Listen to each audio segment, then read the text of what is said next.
Hey everybody, welcome to the Greene Room. I'm Heather Ledlow, and we are missing Amber today. She is out sick, so we're hoping that she feels better soon. But today we have a very special guest. We have Lee Durbin, and she is the Executive Director of Beyond Homeless. Thank you for having me. And thank you for being here. We're excited to talk to you about what you do and And we do a how you lot. make a difference. Yep, and we do a lot. Yes. We do a lot. So, without further ado, how about you just kind of get started letting us know what's Beyond Homeless? What do you do? And we'll just roll from there. All right, sounds good. So we are an emergency shelter for women and children located in Greencastle. We have a 24-bed residential shelter, but Uh-huh. we also have an 8-bed day shelter that allows anybody who is unhoused in the community to come in and take showers, do laundry, get food, and actually sleep during the day if they need to. Wow. Because a lot of times people who are unhoused, they stay awake at night because it's for safety issues. So they're up all night long. So they try to find places to sleep during the day. And so we have, we do that, but we also provide rent utility assistance for folks that are at risk of becoming homeless if they're on the verge of getting evicted or having a utility bill disconnected or utility disconnected, they can apply for assistance through us, and we try to make sure that we try to help keep them there because that's keeping them safe in an environment that's going to help them continue to move forward with whatever Yeah. challenges they're trying to overcome. Right. Yeah. Try to save them from Yes, getting into homelessness. That's absolutely. really important. Especially now, with the cost of living right now, I think our biggest, our needs in our shelter are constant.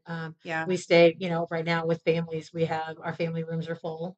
We do have some single beds available, but our family rooms are full. But it's families that are at risk of becoming homeless from eviction, or a lot of people don't realize if you have a lease, if you're renting, whether it's a home or an apartment, and your utility gets disconnected, your landlord can evict you.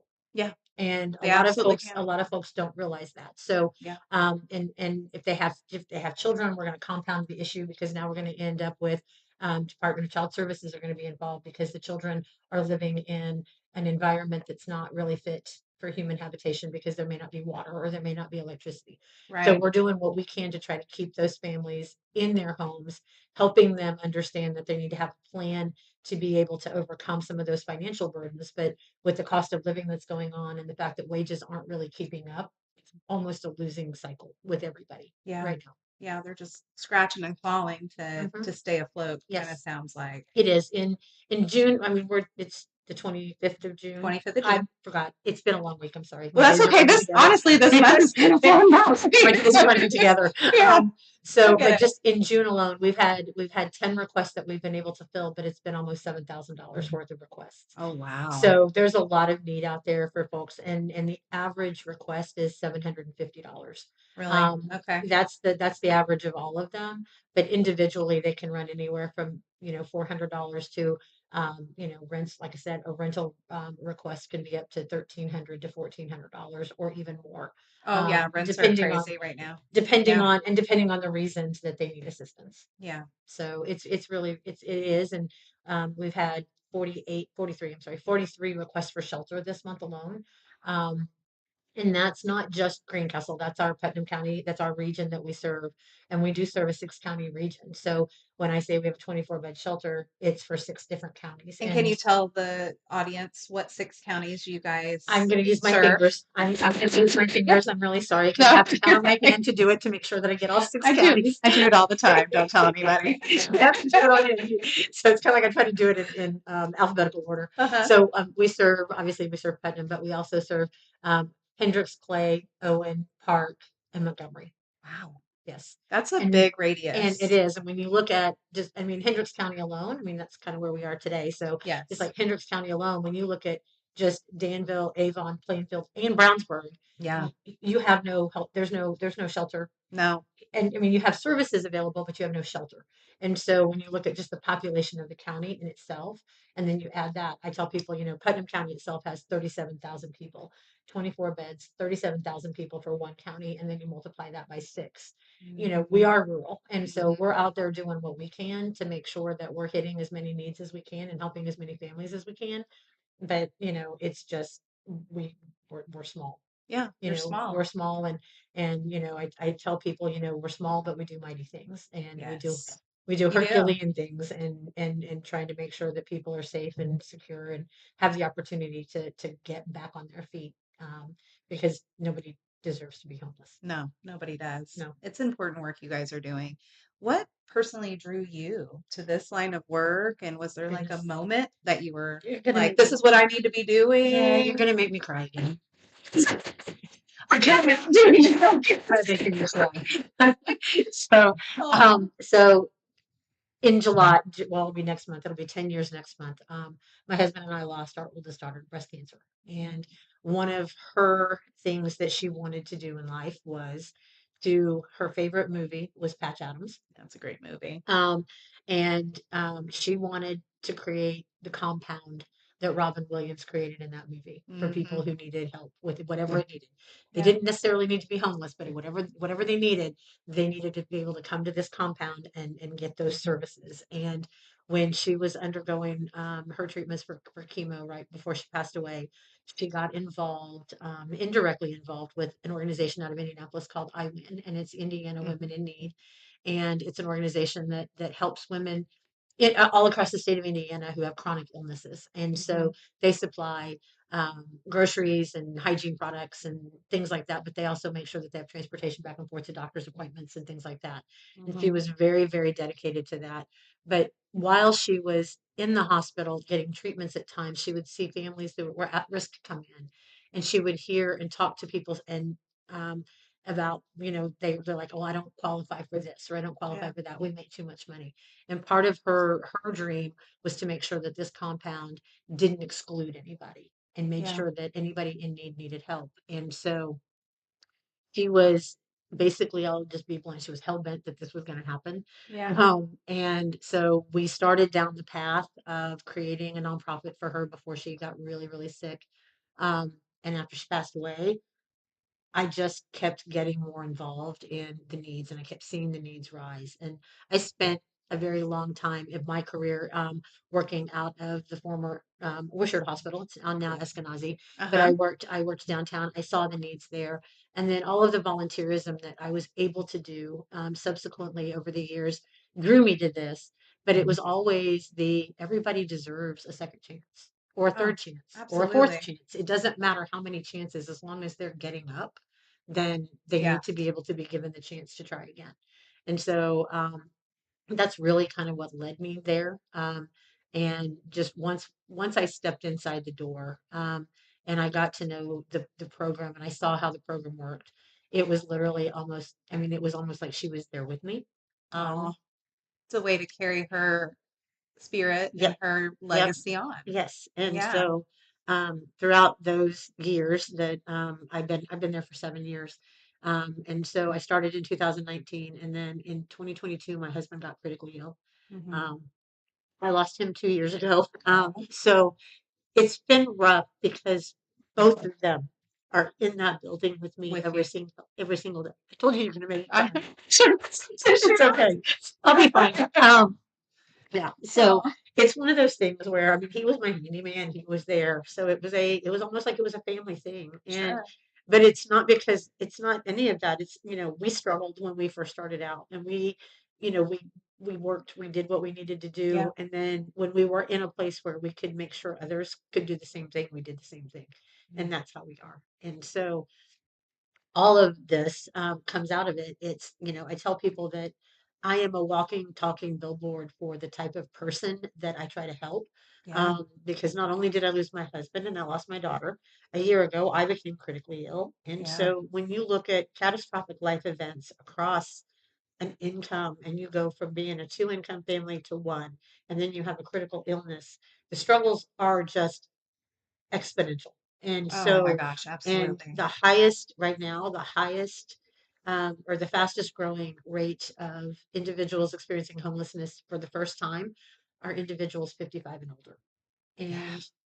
And so it's just it's for me, I come to work and it's a personal thing every day. Right. It's to make sure that the women that we serve, and even the men that come into our day shelter, they get the same type of services that we offer through our residential program. They just can't stay with us. So we Right. offer them the case management. We offer them all of those resources that we would give to anybody else, and make Right. sure that I have a, my commitment is to get those women to understand that you can overcome anything. And You sure and can. and it doesn't matter what stigma is out there, and it doesn't matter what people say to you. It doesn't matter, what how they treat you is one thing. You don't want to be disrespected, but when you lose everything, regardless of the circumstances, when you lose everything and you're faced with nothing, the one person that's going to put their hand out and help you up Mhm. is the most critical piece, and that's what we do. Yeah. And we're not there to put them down. We're not there to do anything but lift them up. Yeah. Um, and it's been, it's always a struggle, and it's really, really hard work for us to do. And we absorb a lot of secondary trauma that a lot of people would never understand, Oh, I bet. because the Yeah. women that are coming in are coming from situations that are indescribable for a lot of people. Mhm. Um, and so it's really hard work. And to go home, we're not blessed with going in and punching a time clock and then punching a time clock and going home and Yeah. doing it. It's hard to disassociate when you walk out the door and leave Oh, it behind. I would take it with me. I I do. can imagine that you do the I do. same, right? I do every Yeah. single day. Yeah. Every single day. And it doesn't matter whether and we celebrate the good and we celebrate the bad and we do all of that, but we literally are walking beside them, Yeah. and getting them to the point that they're feeling secure and they're feeling confident in Sure. being able to step out. And when you have a young mom who has never had a job before and she's got little ones and she doesn't know the first thing about being on her own, it's a very uphill challenge all the way around. And Oh, yeah. so surrounding them and supporting them in the manner that they need, to where we're empowering them to make their own decisions, but we're not coddling them and we're not doing for them. So we approach things with a trauma informed care approach, but we also look at a lot of the resilience behind, understanding the difference between shame and guilt and all Mhm. of that. So when they come in, and we know if somebody's coming in and what response we get might be, we teach them the difference between behavior with shame and the behavior with guilt. Like, Mm. shame is you did this wrong Right. versus what you did was stupid, Right. the behavior And piece. there's a big There difference is, there. there is. Yeah. So, we don't do it like in classroom style or anything like that. Every single woman that comes in is assigned to one of the staff members as a coach, and that staff member coaches them through the program. So Uh-huh. they have one person that they're really connected with throughout their stay there. They talk to them about any issues. We have a peer support person, a peer support specialist who meets with anybody who has mental health or is in recovery. So they have that confidential support That's on really site. important too. On Mental site, health's such a big, it is. It's a big thing. yeah. And when you can look at somebody who is, I don't want to and we need to define homelessness. We can define homelessness as Yes, somebody let's who do. is literally sleeping on the streets. But then you have families, you have men, women, you have women and children, you have couples, they're sleeping in their cars. They're Yeah. still homeless, but you also have families that are staying with friends, they're couch sitting. Mhm. The federal definition of homelessness doesn't apply to couch surfing. Oh, it doesn't? No, Why? but it Because does you're to me. I think it does. Yeah, I was getting ready to But it say, does to it seems me. like it It should. does to me. Yeah. It does to me. So if you're routinely couch surfing, and I don't mean somebody that's like going home and staying with parents, and they stay with parents for a few years to get back on their feet again. I'm talking routinely every 2 to 3 months, you're moving from couch to couch to whatever. Mhm. Um, Not only is it detrimental to children, it's detrimental to your own mental health, but you're trying to address that. But it's looking at all of those factors and helping them understand the behaviors why, what drove that. Now we're not, I'll go on record and say we're not social workers, we're not mental health experts, we're not any of that, Mhm. but we're there to listen and we're there to help. Right.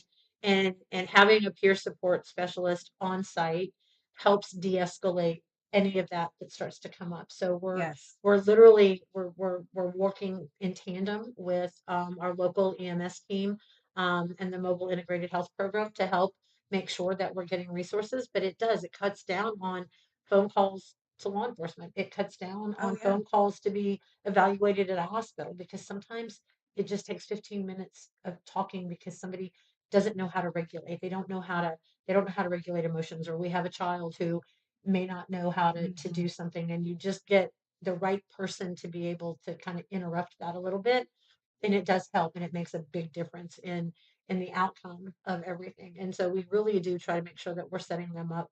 They need those services, we're referring them. If they need the extra services, that we're making sure that, with all of the insurance cuts and the Medicaid cuts and everything else, we don't know where a lot of that stands. Right. Um, so I'm working on all of that to make sure that we have those resources available, Mhm.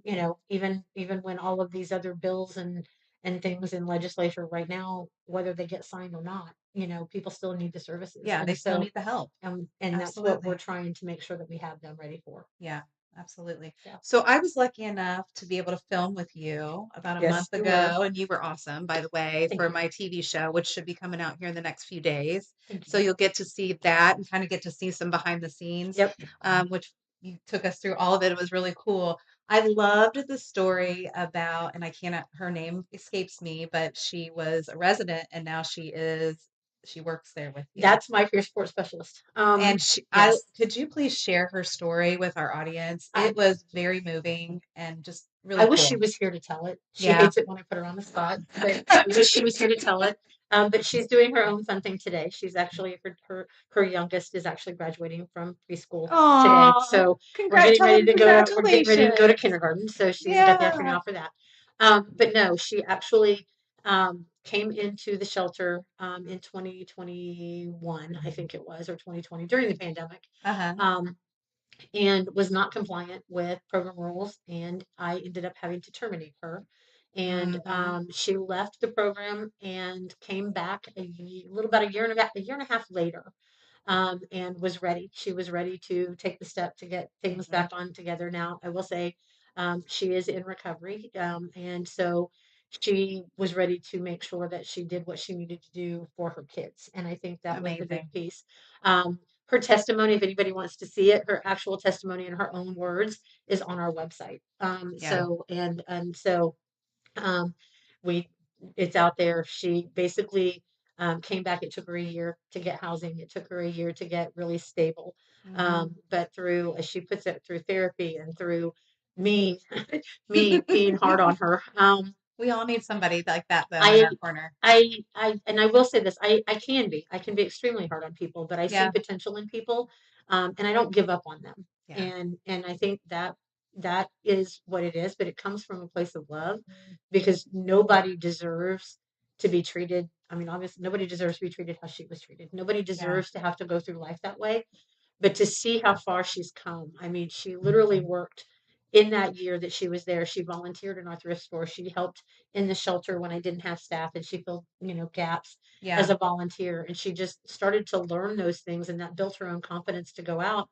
And when she left the shelter, when she got housing, she worked in the community um, for 2 years, and then came in one day and said, "I need to do something. I need to give back. This place helped me. I need to give back." That's amazing. And so she started working in the shelter a year and a half ago, and then she has actually, like this past January, we actually promoted her into the peer support specialist role.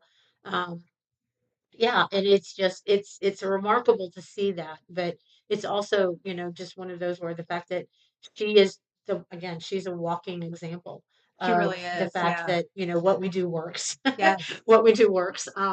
And she'll tell people right off the bat, it's not easy. It's hard. You have to be committed to yourself. And Right. so um most of the time, like I said, most of the time with her, I put her on the spot and she turns red, but she's getting better about talking about it. Yeah, yeah. And she leads recovery group. She leads a recovery group in Greencastle as well. That's amazing. And it's called Raw Emotions. She actually has the meetings at our shelter on Tuesdays, but she also hosts them the first and third Wednesdays out at the regional airport in Putnam County as Okay. well. So if anybody, I mean, again, anybody for support, and Yes. it's not specific to just substance abuse and mental health. It can be anything. And so That's how she's kind of branched out and how she's really trying Make a to difference and well, make a difference, but make sure that people understand you need support yeah, in other areas, and you don't have to be in recovery to be going through something. Everybody goes through seasons, everybody goes you through it. know, and I Yes. think that's the biggest piece for her is Yeah. that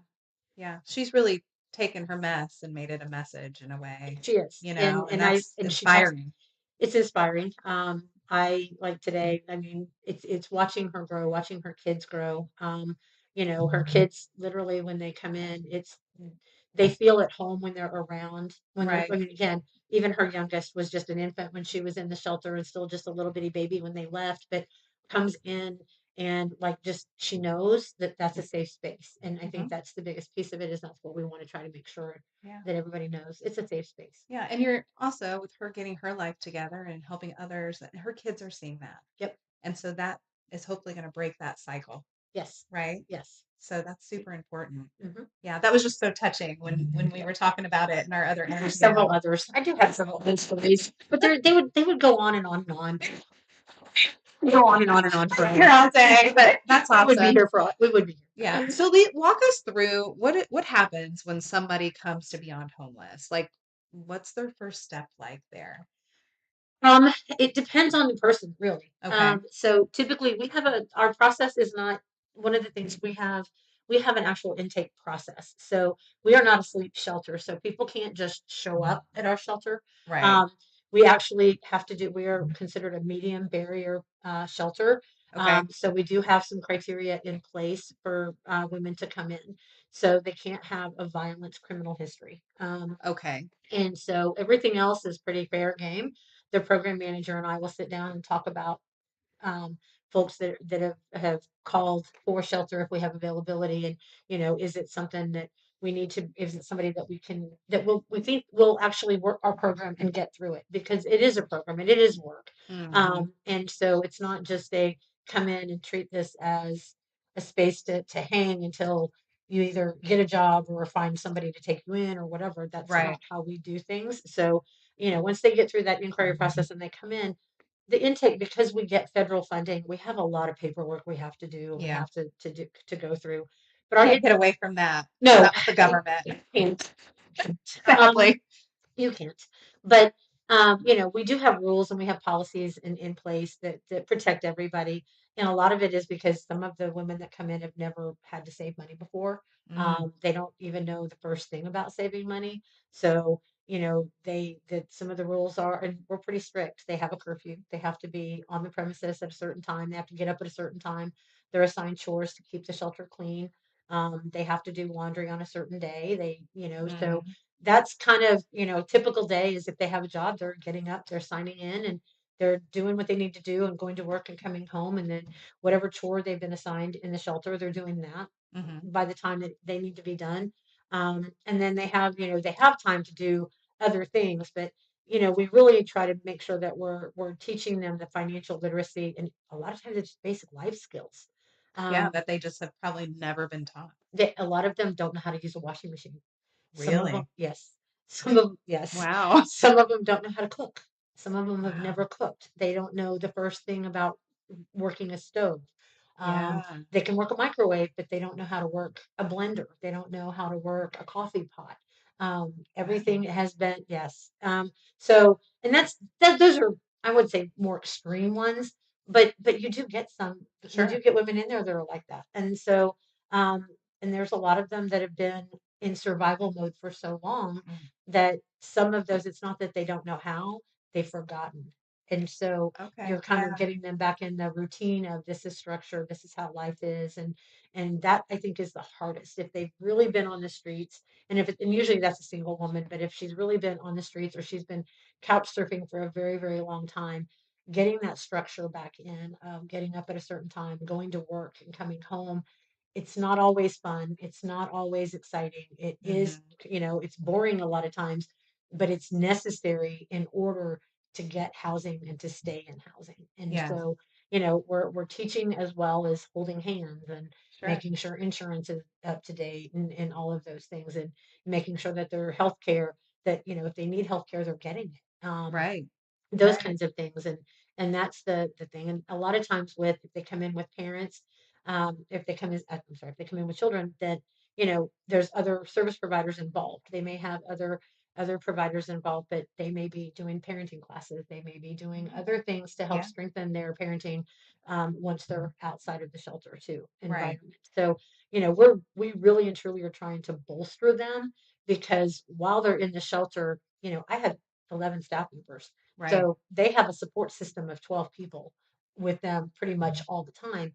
When they're out on their own, that drastically cuts down. So it's getting Yes. them ready to be on their own and ready to be able to stand on their own 2 feet with Yeah. that confidence that I have a support system, but they don't have to be right here on top of me all the time. I Right. can I can go out here and I can do these things. And I Yeah. think that's the biggest part of what we do. Oh, yeah. But in the community we don't have a lot of pathways to supportive housing or permanent supportive housing for the women that do need it, or even the men in the community that need it. Yeah. We just don't have Yeah. it. And so It's a big need that needs filled, that's for sure. yes, we don't have a men's shelter, we don't have a family shelter, we don't have supportive housing in Putnam County, we don't have permanent supportive in Putnam County. We partner with the organizations in Vigo County and a few in Hendricks that can provide it, but you have to be prioritized for it. And it's an unfortunate thing that a lot of our women don't qualify for that, Mm, or they don't want to go to Terre Haute, or they don't want to move right. to Plainfield or to Avon. They want to stay in Greencastle, so that makes the challenge even harder. Oh, yeah.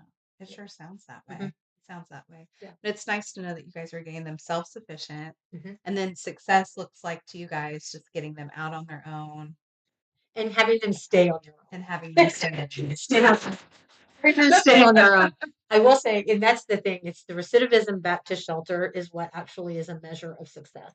So it's Okay. not having them return, Yeah. and making sure What's that the they're okay. percentage that you see return, and how many times do you feel like they have to go through the shelter? And I'm sure it's all case by It case, but is, is and there like stats there? it's actually gone down. We've actually had a lot of successes where women are actually getting housed and they're moving out and they're actually staying stable. Nice. Um, and sometimes sometimes it depends. I mean, if they self-terminate from the shelter because they don't want to follow the rules or they're non-compliant, they won't necessarily come back to our shelter, but they may end up in another shelter. So Okay. that still does, add back to it. And sometimes it's the length of time in between, like what happens in between. You could go a year and a half Mhm. and not have any issues, and then something happened. And whether again it's a catastrophic life event or something just happens out of your control and you get evicted again, then you're back to square one.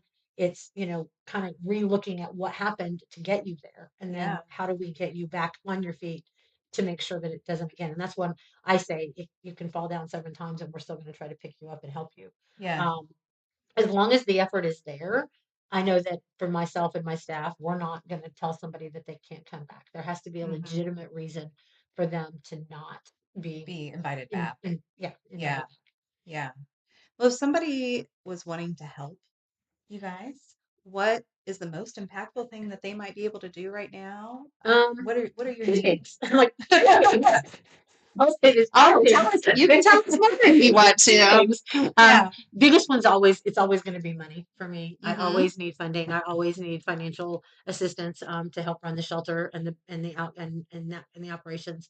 Um, and the second thing is we've partnered with a group out of the Wabash called Restitch of Wabash Valley, Yeah. and so we are helping them by making sleeping mats for the unhoused. And so the mats are just they take plastic sacks that you would get from any store, and then we cut them a certain way, we put them on a loom, and we weave them a certain way. Mhm. We've set up volunteer days and times for folks in the community to stop in, and you don't have to stay the whole time, but to stop in and help make the mats. And then the Mhm. mats themselves are actually sewn into what's called a sleep containment system. That looks like a sleeping bag that's all rolled up. Looks like a duffel bag when it's all rolled up. Mhm. And so one of the founders of Restitch gets hospitals to donate the blue material that instruments are sterilized in. Okay. So the Yeah. packets that you would see, they're those little blue packets that go into the autoclave. They never touch a human. They never touch anything other than the instruments. But once they are taken out and put on a tray, that material is disposed of. Yeah. He rescues it, and so it is that's what that material and that's what is used to make these containment systems. And it looks like a sleeping bag. It looks like a big Yeah. overgrown sleeping bag when it's done. And it's water resistant. It's not waterproof, it's water resistant, but it's thicker. And a regular size sleeping bag will fit inside of it. But these Oh, mats that are okay. made out of bags are sewn into the bottom of this Yeah. containment system. And so that way the mat is there. It gets them up off the ground. Yes. If they're on the ground, it gets them up off the ground.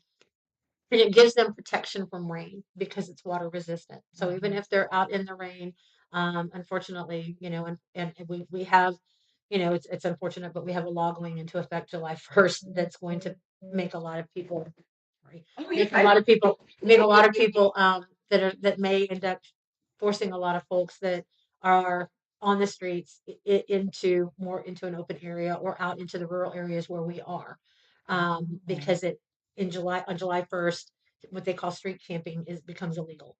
And so if you are caught sleeping on the streets, law enforcement have discretion to either get you to a shelter or to take you to jail.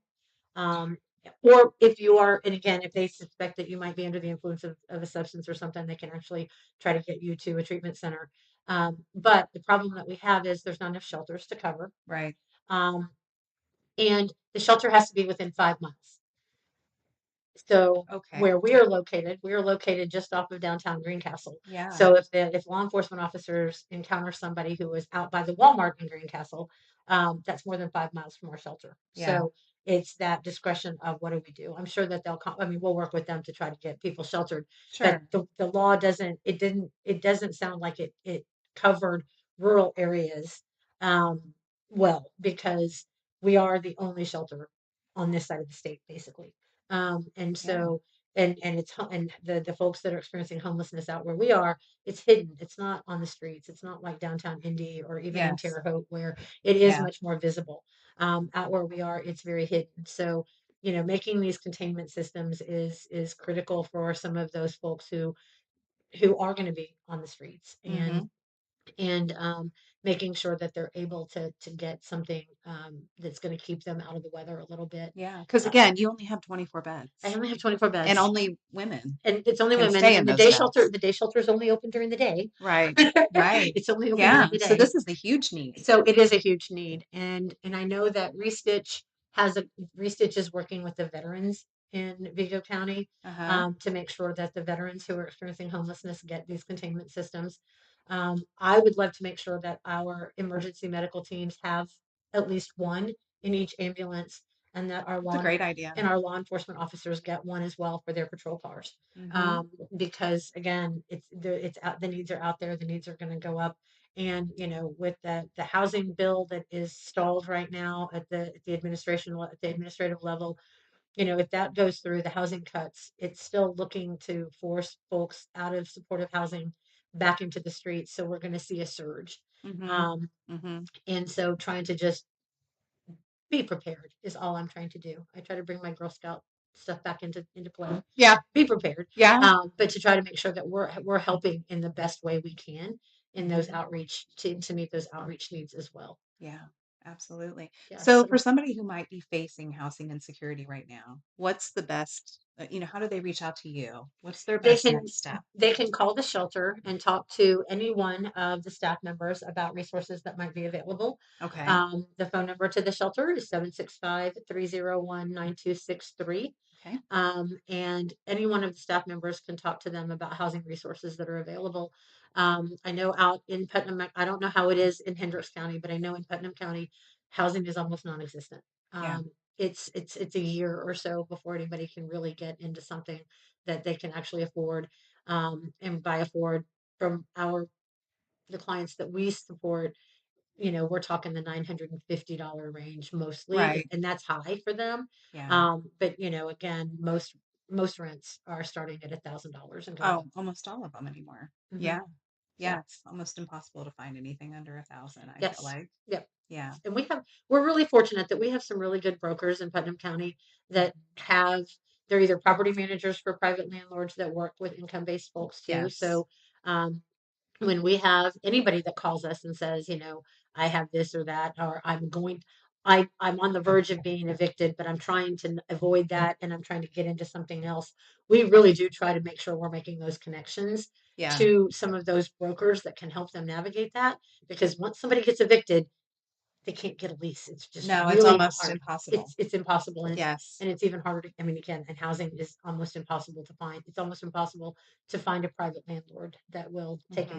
an eviction. It is. It is Yeah, because they feel like they're taking on such a big risk. And absolutely, yeah, that's a absolutely. double-edged sword for sure. It is. So, what's the one thing that you wish every resident of Putnam, Hendricks, all the communities that you serve knew about the homelessness issue and what you guys do? I think the biggest thing is the need is there. Yeah. The need is there. A lot of people walk around and say, we don't have a problem here. We don't have a problem here. We do. Yeah. It is Just because it's not right in your face all the time doesn't mean that absolutely. there's not It one, is, right? but there's something that every single person can do. Whether I'm out here saying I need money, I need finances, that's one thing, but everybody can do something. Hmm. And I don't remember who quoted that. That's a quote from It somebody is a famous, quote, and I and I don't can't remember. remember either, but I it don't is remember who it was. But somebody can do, yeah, everybody can do something. something. Yes. And whether you're volunteering, whether you're reaching out to, even whether it's us, whether if you're in Plainfield reaching out to Family Promise, if you're in, here sheltering wings, it's the same thing. It's Right. there's always something that you can do. Find out what their needs are from an item perspective.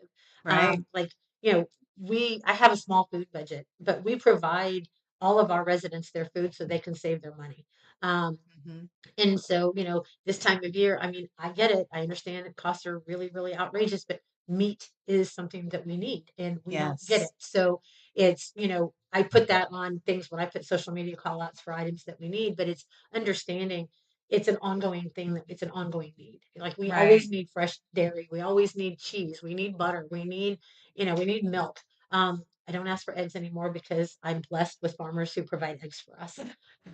That's awesome. I asked for eggs one time last summer and I had more than I thought I was ever going to be able to use. So it's like, okay, I learned you get what you ask You for. get what you ask for. And That's so I right. do. Yeah. Um, but those are the ongoing things. But even in the communities around, it's check to see.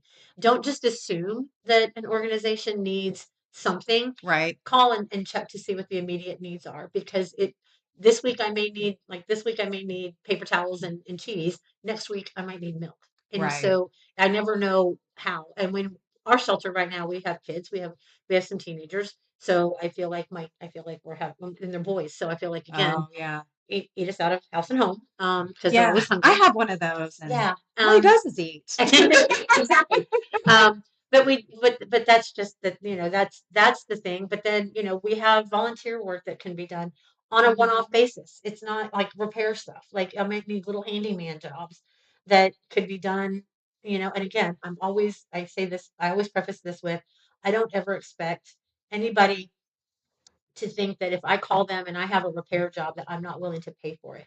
Right. Um, but if I need something small and minor that somebody could volunteer to do, that would be That wonderful. would be awesome. Yes. Yeah. Yeah. Like So we any handyman out any there. any handyman Yeah. out there, I have a lot of those things that need to be done. Yeah. Um, and so but that's just it. It's like we don't it changes every day. Our needs change every single day other than money. Money is my constant these days. Right. To make sure that I'm paying staff, I'm keeping the lights on in the shelter, um, that kind of stuff. But it's literally just trying to make sure that we're trying to meet the rising needs of the community as well. Sure. Yeah. It's because they're out there. They're out there. Yeah. Even if you don't see it, they're out there. They So are. definitely if you're Yep. skilled tradesmen and you've got some extra time and want to volunteer some of that, I know Lee and her staff would be I super would be grateful. the doors would be welcome. Yes. We would roll the welcome mat out And for they're that. super nice there. We had a great time visiting with them. So, well, we're going to do something kind of fun. We like to do a speed round. Oh goodness. Yeah. So they're easy and it'll be fun. So Okay. just the first thing that pops to your mind. So I'm going to ask you a few series of questions and you Okay. just give All me right. your answer. I Are you told you ready? yesterday, throw me what yeah, throw stuff at me. All right. Well, I will. I That's know. right. Coffee or tea? Tea. Oh, I'm the same way. There you go. One word that describes the beyond homeless teen. If you need to make it a couple, that's fine too. Dedicated. I love that. I love that. Favorite local spot in Putnam County for you? Heritage Lake. Nice. Heritage Lake. Biggest myth about homelessness. It's not just lazy people. I love that. Yeah. Yeah. Most needed donation item right now in one word. Cheese. Cheese. Either the cheddar or the cheddar. Yeah, both. No, But I was cheese, going to say really cheese? yes, sliced or shredded. Yes, Okay. seriously. Okay. Let's see. What's one small action anyone watching can do this week to help homelessness? Oh, I'm going to stump you with that one. You did. You did. Um. Oh wow, you did. You're gonna That's be okay. beating I was thinking maybe like call the local shelters, see what they I need, was see how you I can was gonna help. do that. I was gonna say either call or volunteer. Yeah. Call or Yeah. volunteer. Gotcha. And then finish this sentence. Beyond homeless is A beacon of hope for oh, those who need it. I love that, Lee. That's awesome. Yep. Because that's really what you're doing there. Yep. You really are. You're really changing lives, and it's a special thing. That's what we try to do. Yeah. Yeah. So this has been such an important conversation. I'm Thank so you for glad. having me. Well, thank you for joining us. It's Thank you. it's near and dear, I know, to your heart, and it's just you can tell. Well, thank you. There's so much passion in what you do, and yeah, I I can't think that imagine anybody else leading I that don't know. organization. I don't know. Some days you may not feel that way, I right? don't know about that. Yeah. No, it is. It's to me. It's not just an honor. It's a privilege. I feel like I am called to do that. Hmm. Um, you know, I don't. Like 5 years ago, I might have been able to say, "Oh, I could probably go do something else," but right now, no, I don't think No, so. it seems like, yeah, Yeah. this is what almost like what you were born to do. Like just talking to you the few times that I have. Yep. It's I think so. inspiring Thank you. for sure. Thank you. So, and thanks to you and your team for all that you're doing for Putnam County Without and them, beyond. there would not be a Beyond Homeless. I will tell Yes. you that. Yeah. Yeah. So if you'll tell us again how people can get a hold of you guys and that So way that we've got that out there. We'll share that as well. thank you. We are on social media. We have a Facebook page. We're on Hmm. Instagram. We have a website. The website address is Beyond Homeless Inc. Make sure you put the INC in there. .org.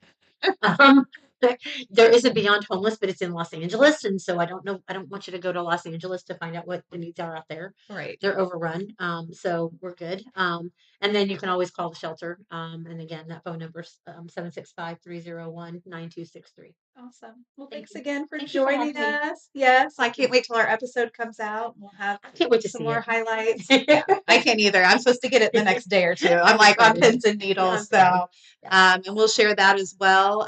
We'll also share on our site more about Beyond Homeless, how you can help. Again, if you have any, I have a bunch of bags to give you today for the Yes, you do. mats. So, save your Kroger bag, save your Walmart One bags. last parting shot.